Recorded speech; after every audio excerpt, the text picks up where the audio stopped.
Alright, welcome to CanHammer everybody, your source for 40k from the Great White North. Tonight we have a game with Peter. Peter, first time at my house, but been around for a while, played at our recent Hammer and Anvil charity tournament as well, and he's bringing out Necrons. Woohoo! Actually, Necrons have made a little bit of a resurgence recently. Some people, Jeff did really well at Berry Bash with Necrons.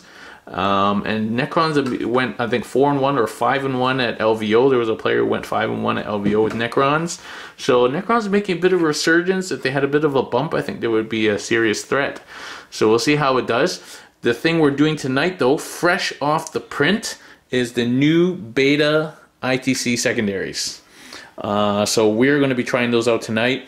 I literally just downloaded them, and I don't think Peter's had a chance to read them yet. So we're going to go over them and kind of decide what we're going to do. So if you need to look those up, obviously you can get them from Frontline Gaming website on the ITC page. They're all up there. Play them, give the feedback, because we want the best missions that we possibly can. So the more people that play them and feedback, the better. And don't just pontificate about them without playing them. Play them, all right? You can't math hammer secondaries, like just play them.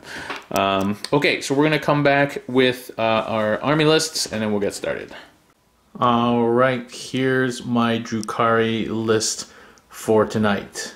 I was going to put a Doomseer in, but I thought I got to keep it pure Darkkin. Alright, so we have a Prophets of Flesh detachment, which has Urian Rakarth, the Homunculus with the extra Warlord trait and an extra relic. So I'm using the stratagem to give me an extra Warlord trait, and then I'm going to roll my D3 CP. But he has Diabolic Soothsayer, which gives me the D3 extra CP. He also has the Vexator Mask as the extra relic. I got Urian, and I got another just Barn Door Homunculus. Sorry, I lost my model, so I'm going to use this Ghast Courtier. Then I've got 3 units of Racks, 6, 5, and 5. Just stock. I've got 2 units of 7 Grotesques.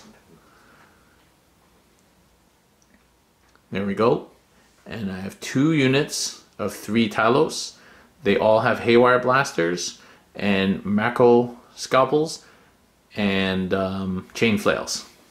That's the standard loadout. I don't really change it very often. So 2 units of 3. That's Prophets of Flesh. Then I have a Cabal of the Black Heart detachment with my Warlord. He's the Archon. He is running the Writ of the Living Muse relic. His Warlord trait is Labyrinthine Cunning. I don't think he has any upgrades. And then I have 3 Ravagers with triple disintegrator cannons each. And that is my list. Sorry, I forgot. I also have a unit of 5 Scourges with the Shredders. Alright, here's Peter's Necrons. Very nice. So Peter, what have you brought to play tonight? So we have a Iron Man themed Necron army. Iron Man, oh yeah, it's Iron Man themed. Apologies about the magnetization on the command barge. Very cool. We have a battalion detachment with a Catacomb command barge. What dynasty? It is the Mephrit dynasty. Okay. So every weapon is an additional AP -1. Oh, nice. Okay. So that means the destroyers are AP -4. Wow. The Immortals are AP -3. Okay. It's only for shooting attacks, so no melee shenanigans. Okay. Not that I want Not that you end up in melee. The command barge has a Gauss Cannon and Resurrection Orb. Okay. And Staff of Light. Okay. There's 30 Immortals here.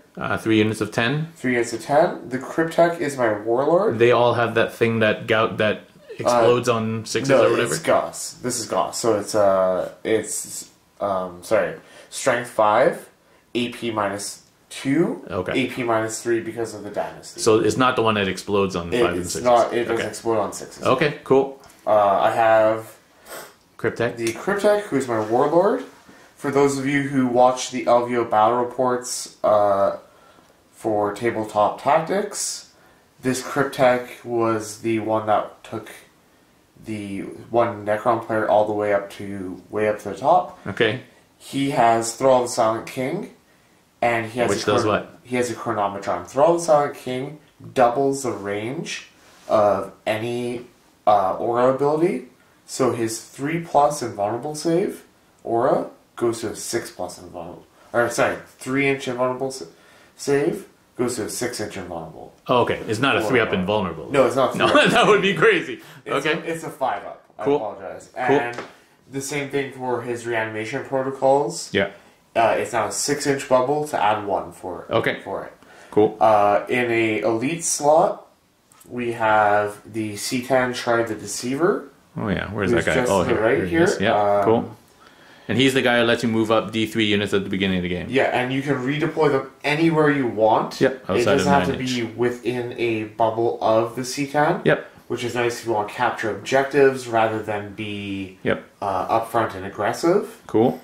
And in that battalion detachment, we have 2 Knight Scythes. Here we are, croissants. The Flying Croissants. All right, cool. The beauty of these and the combination with the C10 is that if you put something in a Tomb World, and with the new FAQ, they effectively count as leaving a transport and are not counted as reserves with the FAQ rules. Yep. For all intensive purposes. Okay, cool. And in an Outrider detachment, same dynasty, we have a Destroyer Lord with the artifact Void Reaper. That's this dude here? Yeah. Okay. Void Reaper replaces the unit's Void Scythe or War Scythe, and it's Strength User, and it wounds on 2+ unless it's targeting a vehicle, in which case it has Strength 7. Okay. It's AP -4, 3 damage. Okay. And he has a Resurrection Orb. And then we have 2 sets of 5 Destroyers. Yep. Pretty standard. Yep. Lot of DACA, a lot of shots. Yep. And then we have 2 Swarms of Scarabs, one with 4 and one with 5. Okay. And that's it. Alright, cool. No psychic powers, obviously. No psychic powers. Okay. And I apologize, the C10 knows the power Antimatter Meteor and the power Cosmic Fire. Oh, yeah. He can only manifest 1 a turn unless you spend a command point. Yeah. Okay, we'll come back with the mission. Okay, we're playing Nexus Control, which is the 4 objectives here, and you have to hold all 4 in order to get their bonus. We're going to actually roll to see who picks deployment. Here we go. Alright. I rolled 5, 2, so I'll roll the deployment, which is 6. 6 is Vanguard Strike. So like this and like that. So I'll just stay on this side for simplicity. You can stay on that side. And so you start to deploy, and it's alternating still for mission 3. So we'll do our deployment, and we'll come back at the end. Alright, these are the new ITC beta rules, basically. So they're keeping the same missions, but what they're doing is now missions 2, 4, and 6 will use the chapter approved deployment. So whoever wins, basically whoever doesn't pick deployment deploys their whole army first, and they get to choose if they go first or second. So that's a new wrinkle for missions 2, 4, and 6. What they've done now also, if they've changed some of the secondaries up after their big survey. So what's happened now is, so Headhunter is the same, Kingslayer is the same, Mark for Death is the same, Titan Slayer is the same. Now they brought back Gangbusters, except this is 6 wounds inflicted on a unit with 1 model, or more than 1 model that has 3 or more wounds for 1 point other than swarms. So you need to inflict 6 wounds on that unit in order to score 1 point. So that's kind of hard to do. Big Game is the same. This is a new one called Pick Your Poison. Basically, you pick 4 of these keywords: Psyker, Fly, Jet Bike, Vehicle, Monster, Titanic, and this does not stack with Titan Slayer or Kingslayer or Headhunter or any of those. And then you nominate a unit that has that keyword, and if you kill that unit, you get a point. That's going to take a while to actually pick that one. You got to figure out which keyword. Then Butcher's Bill is the same. And then these ones are the ones that stack now, the asterisk. So they switched it around now, which is a little bit confusing. The asterisk means they stack, not that they don't stack. So Reaper is the same. Recon, Behind Enemy Lines, Ground Control. Those are unchanged. Now they have they brought back King of the Hill. So you have to have from the second... Now, at the end of the battle round, if you have 2 non-character multi-model units wholly within 6 of the center, you score King of the Hill. And those units cannot score Recon, Ground Control, or Engineers. But I believe that you can pick... I'm trying to clarify with Reese. You can still pick Recon and King the Hill, but the same unit can't score both. Then you have Engine Seers. So I think this is from Nova. You basically pick 2 units that are not artillery, fortifications, or characters, and they become engineers starting from battle round 2. If either of these controls an objective, basically, and they didn't do anything, they didn't attack or manifest psychic powers, you get a point. Give them the admix some love. Yeah, and you cannot use any units that have rules that prevent them from being attacked, and you cannot give them rules that make them so they can't be attacked.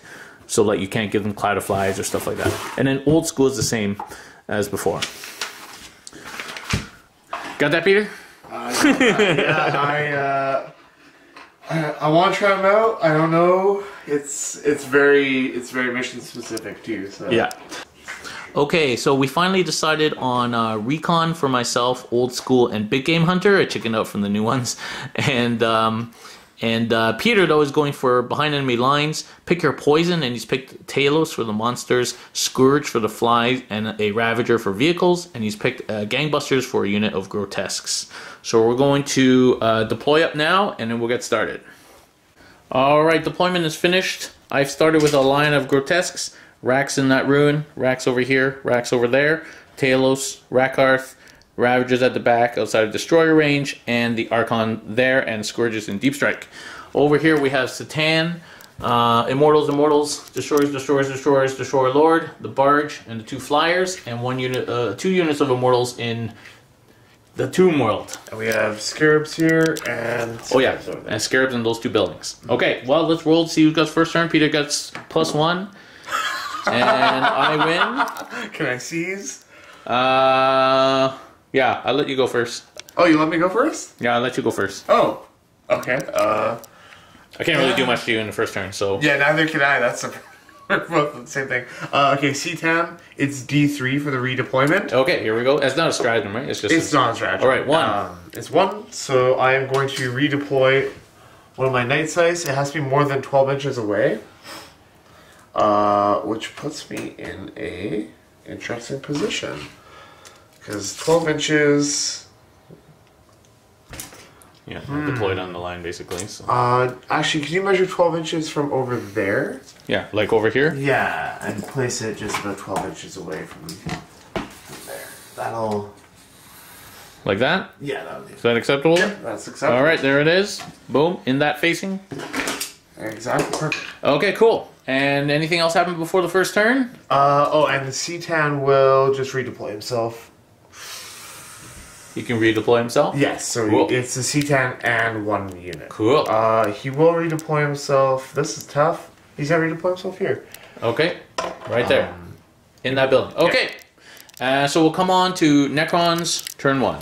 This is gonna be... Have a good game, Peter. Gotta catch the shit. Have a good game. Alright, here we go. Okay, so end of Necron's turn 1 movement.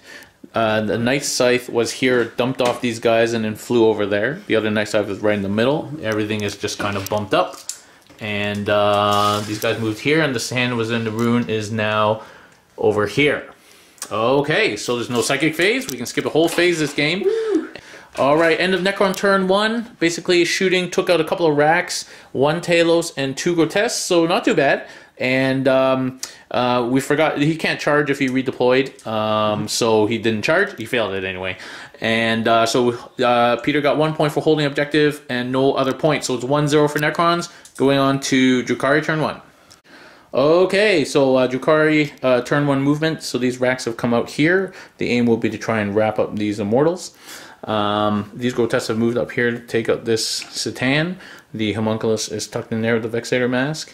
These Telos moved up here. There's Urain.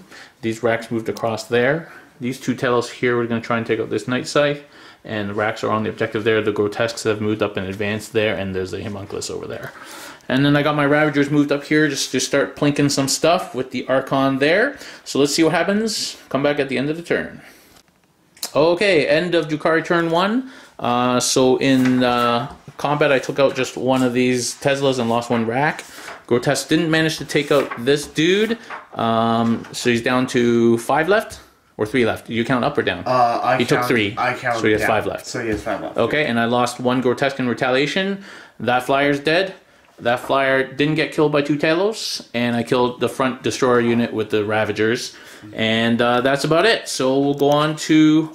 so then I scored hold, kill... I killed more, I got 1 recon point, and I got 1 big game hunter, so it's 5-1 at the end of round 1. Go on to round 2, Necron's turn 2. Alright, Necron's turn 2 movement. These guys stayed in. Didn't regen this one dude. The Satan stayed in and just did a couple of mortals to the Talos and to the Grotesque with 2 powers. They used a stratagem and letting you use a second random one. Those immortals dropped out, and that nice side through that way. Almost off the table, but not quite. These guys used the Nightmare Veil thing to pop over there with the Cryptek, and the Destroyers redistributed themselves, and that's it. So we'll come back at the end of the turn. Alright, end of Necron's turn 2. Basically lost 3 more of these guys. Didn't kill anybody here. Satan did nothing and lost. He's down to 1 wound. Killed 2 of the Talos and got 1 left with all the shooting, and did a couple of wounds to that Talos, and that's about it here. And that's about it. So at the end of Peter's turn, he just holds 1 objective, and that is it. 2 objectives. So. Holds 2, yeah, so you hold, but no kills and no other secondaries. So not looking great for Necrons. 2 points. So it's 5-2 right now for Drukhari. Going on to Drukhari, turn 2. Alright, turn 2 for Drukhari. These racks have stayed here. These guys have stayed here.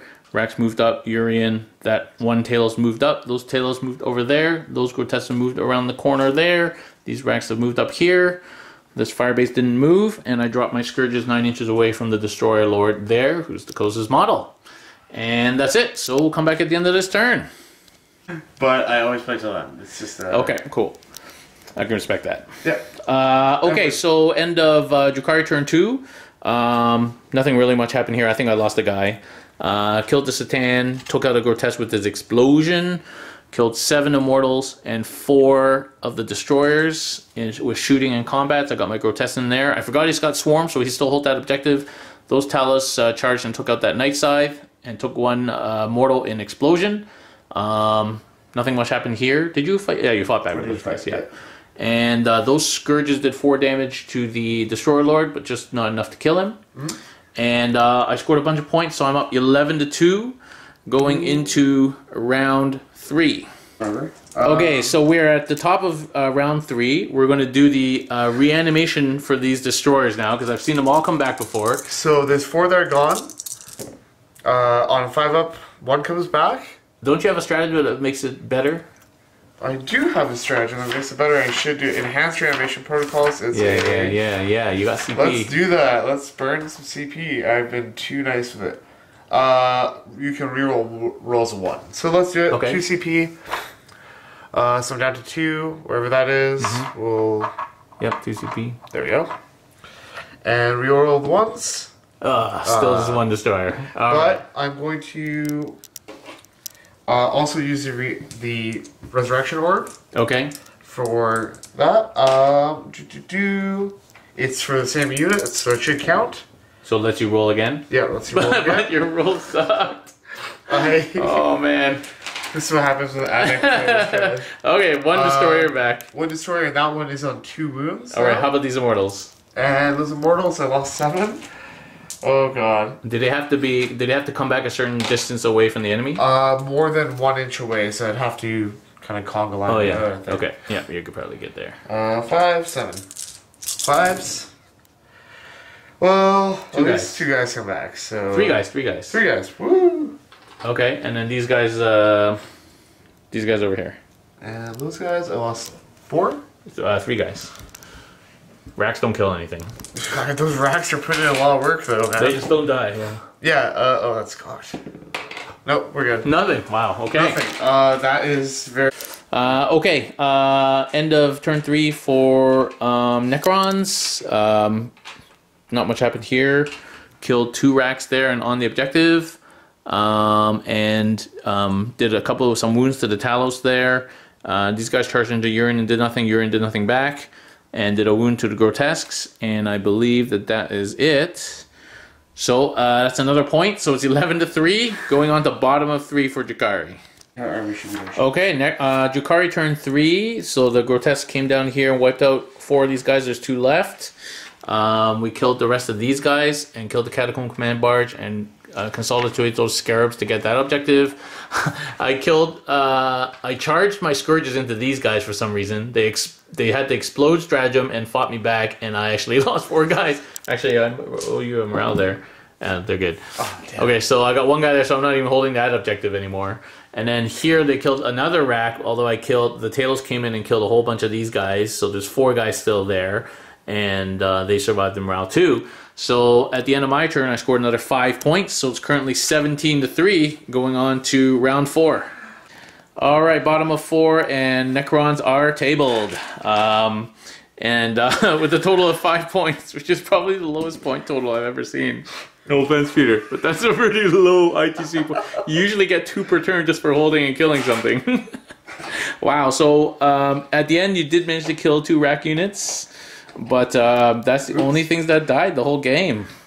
So what do you think? Because I think your list is good. I just think you played it wrong. I think in the hands of someone who either has had more time with the list or is a more experienced Warhammer player, like I'm a year and a half, almost 2 years in, you would have a lot more versatility of it. Well, let's talk about it. So what do you think you should have done? I was very aggressive in terms of...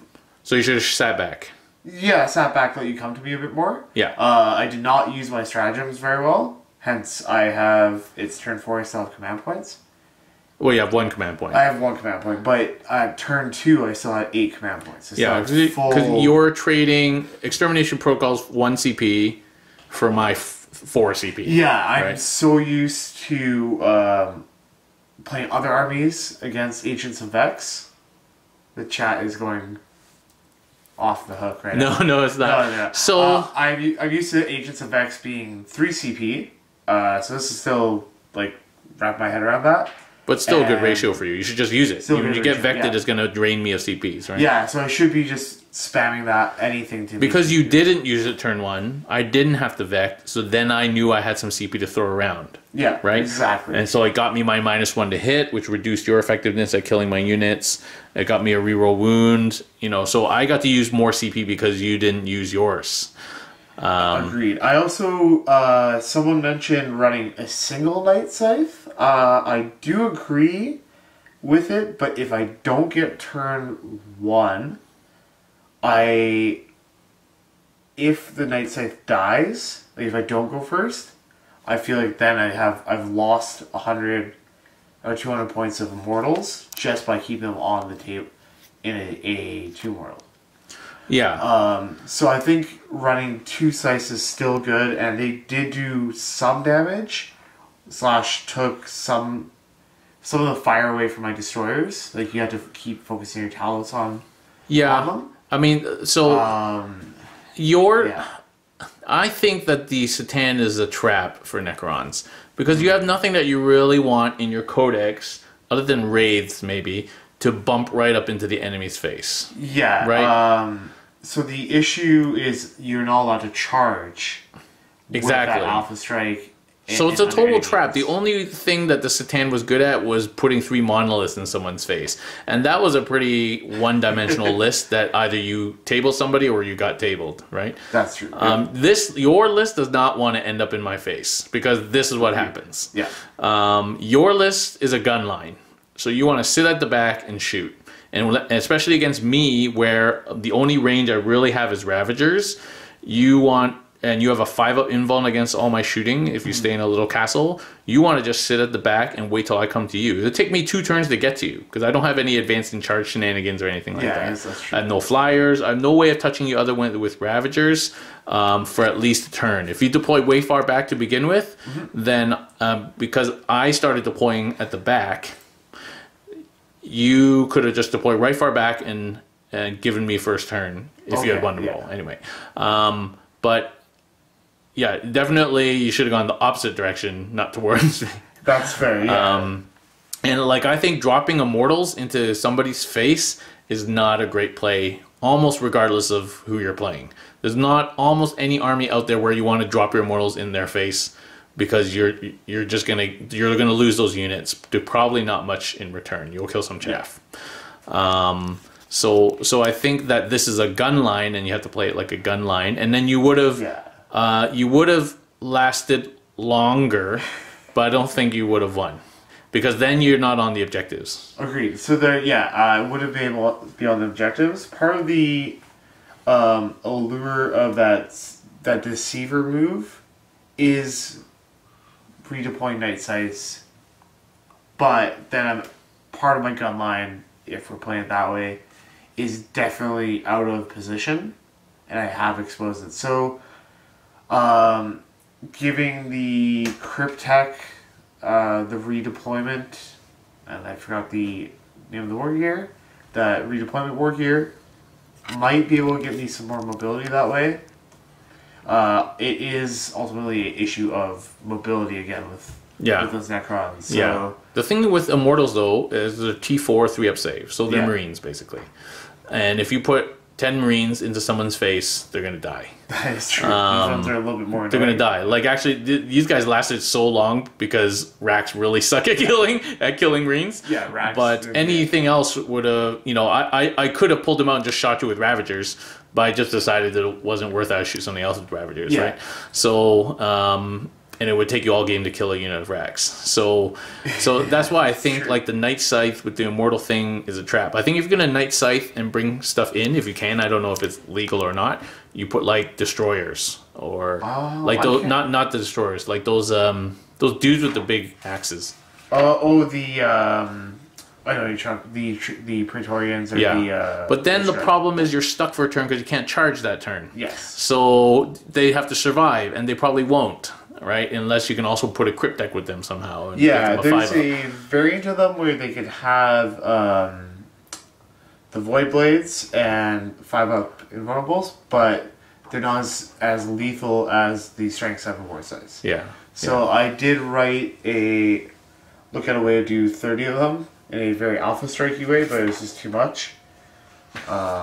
And those guys are expensive, and at the end of the day, also you didn't have a lot of models because Necrons are still a bit expensive. And actually, you are correct. You can put destroyers in Night Size. Okay, there you go, because they're infantry, right? But even then, that's not that useful because you don't need to do that, right? Like you just want your destroyers to sit at the back shooting shit. Yeah, you want them to be at maximum range. Yeah, just. Whatever, so those pot shots. To be honest, I think if you're going to run your Night Sight, you just run them as flyers. Move block, shoot some shit, distract the opponent for a little bit, and you keep your Immortals as screen, and you just shoot away. That's fair, yeah. I think that's just, if you're going to play this list, I think that's how you have to play this list. Now, as gun lines go, it's not particularly super strong. It's not like Tau or anything. No, it doesn't. But it has its power. I mean, you killed more than I thought you would kill. Let's put it that way. On that first turn, you killed more than I thought you were going to kill. So, at